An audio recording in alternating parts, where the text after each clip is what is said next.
тъй като следвам собствените си съвети от миналото видео, след офиса дойдох директно тук, след природата. Но знаеш ли какво открих? Около мен всичко е красиво и тихо. Само, че вътре в мен още продължаваше надпреварата на задачи и ангажименти, които си мислех, че съм оставила зад себе си. Започнах да си мисля за предстоящ разговор, за имейл, който преди малко получих и на който трябва да отговоря. Подреждах планове за утре. Странно, нали? Дошла съм на най-тихото място, а в мен има шум.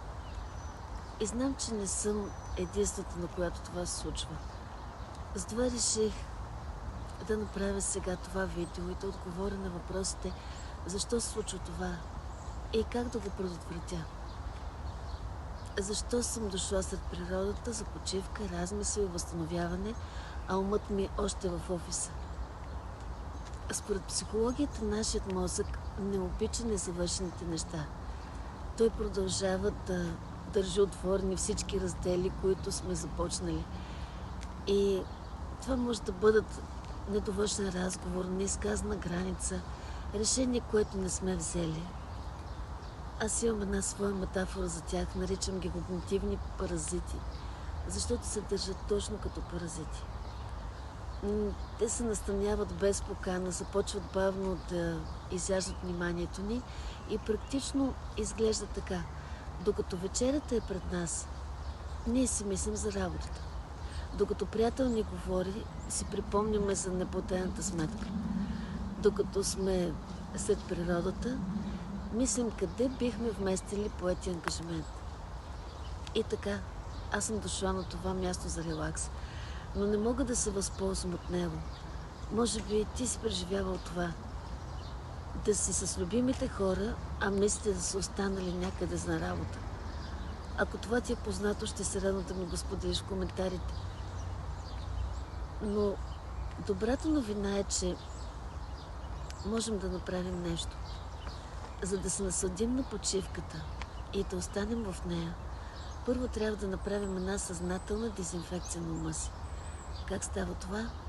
Като затворим отворените раздели в главата си. Например, след като работният ден е свършил и ние получаваме известие, можем да се запишем в графика. Този разговор ще го проведа в толкова часа.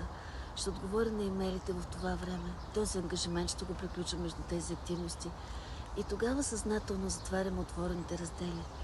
Защо е важно да го направим? Изследванията върху така наречения ефект на Зейгарник показва, че незавършените задачи продължават да вземат нашето внимание много по-силно от завършените. Умът ни подсъзнателно продължава да върти в кръг всеки отложен разговор, всеки неотговорен имейл и всяка неизказана граница. Когато ги затвориш, ти не просто почиваш. Ти си връщаш вниманието съзнателно, присъстваш тук и сега.